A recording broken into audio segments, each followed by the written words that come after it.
produced from nitrogen combining with nitrogen to form nitric oxide. The rainwater dissolves the nitric oxide to form nitric acid and nitrous acid. So they combine with other materials in the soil to form nitrites and nitrates. The nitrates are then converted to plant protein. You remember that the nitrates are the ones that are absorbed in the roots of the plants for protein synthesis. Now, nitrogen fixing microorganism. Rhizobium is a bacteria. It is a nitrogen fixing microorganism in a symbiotic relationship with the roots of legume plants such as beans form nodules. Still under the nitrogen fixing microorganism, the plant supplies the bacteria with food, while the bacteria secretes ammonium compound that is absorbed and used by the legume to manufacture amino acids and protein. That is why it is a symbiotic relationship. Both the leguminous plants and the rhizobium bacteria are benefiting from the association. So that is rhizobium for you. The nitrogen fixing bacteria in a symbiotic relationship with the root of a legume form nodules. So the plant supplies the bacteria with food, while the bacteria secretes ammonium compound in the root of the legume. So it absorbs it and uses that to manufacture amino acid and protein. Now this is the diagram of the nitrogen cycle, and all I've explained before is just in summary in this diagram. Look at that. We have free nitrogen up there, then nitrogen fixing bacteria, the rhizobium, symbiotic nitrogen in fixation with the root nodules of leguminous plants in the soil. Then in that association of the root nodules and the rhizobium bacteria gets the nitrogen, the free nitrogen to the plants. You know, the root of the legume absorb the ammonium compound supplied by the rhizobium bacteria to make ammonium compound, to make amino acid and protein from that. So that is why you have the plant protein here.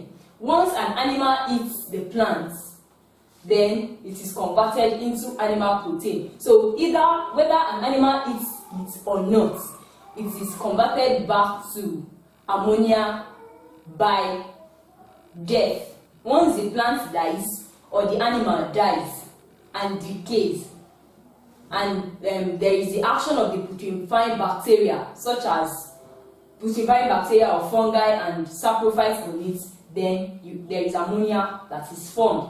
Then from the ammonia, nitrifying bacteria, Nitrosomonas or Nitrococcus works on it, then you will get our nitrites. Then action of the nitrifying bacteria, Nitrobacter, gives us nitrates. Then action of denitrifying bacteria, lightning, also makes free nitrogen available. So it's just in cycle. Free nitrogen is made available when there is lightning or thunderstorm. Then it converts it to nitrates. Then nitrates, action of denitrifying bacteria, converts it back to free nitrogen. So that's just a summary of what happens, how nitrogen changes form in nature, the cycle of nitrogen. So that is that about nitrogen cycle. So decomposition is the process of breaking down complex organic molecules in dead tissue. Once an organism dies, say plant or animal, the process by which that organism is broken down in pieces. You know, when you bury a plant, for example, in the soil for a few days, checking it back, you discover that it's not whole again. It is disintegrating, it is breaking down in pieces. So that process of breaking down the complex organic molecule in dead tissue is called decomposition. Decomposition does not occur without death setting in. Then a decomposer is an organism that obtains energy from decomposition. Decomposers are the ones that work on dead organisms to break them down. So that is what a decomposer is. So they derive energy from that process. There are two major groups of decomposers. We have the micro decomposers and the macro decomposers, just as we have macro elements and micro elements. Micro-decomposers partially digest organic materials extracellularly with the help of enzymes. They absorb all nutrients and energy they need. Then the rest is released into the soil. Example of micro-decomposers include bacteria and fungi. They digest organic materials partially extracellularly outside of the cell. Then macro-decomposers speed up decomposition by breaking down organic matter into smaller pieces for microbial action. Examples of macro-decomposers are mushroom, earthworm, termites, snail, nematodes. Those are examples of macro-decomposers. So what roles do decomposers have? Their putrefying effect causes the decomposition of organic matter to yield up the raw materials for other living things. When they decompose a dead organism, they make raw materials or nutrients available for new or young plants that are still in the soil. For instance, they make carbon dioxide available, they make ammonia available, they make mineral salts, water, and so on available. When they are broken down that dead tissue, they make raw materials available for other living things. Then another role of decomposer is that they increase soil fertility by their formation of humus. You know, in the earlier part of this class, I was talking about waste will replenish soil nutrients, and we talked about manuring, like we do farmyard manure, green manure, and the rest. And when I was explaining that to you, I said the remains of plants and animals, their dung, the dead plants, you with ash and water is what you put in your soil and in the soil, and you cover it. Before you know it, it has decomposed, and you can now apply it to your soil. So decomposers, there is the action of decomposers in that action, in that process. You have decomposer coming to break down those dead organisms. So they bring about increase of soil fertility. Then the next one is that they help in sewage and refuse disposal by breaking down biodegradable material. If the refuse and sewage that we produce or we generate are not being broken down by these decomposers, then the whole place will be full of germs and it will not be pleasant to live. So the biodegradable materials, that is those materials, those sewage and refuse that can be broken down. For instance, your plants, your animals remain, and the rest that can decay, they work on them and it is recycled. That is another role they perform. Also, they recycle nutrients to make them available to produce that organism. You know, when they work on dead plants, they break down the dead plants into CO2, ammonium compounds, then water and the rest. So the young plants in the soil have that nutrients back. Then they metabolize free nitrogen to add to that pool of nitrogenous material in the living things. So they make free nitrogen available, like we saw in that nitrogen cycle diagram.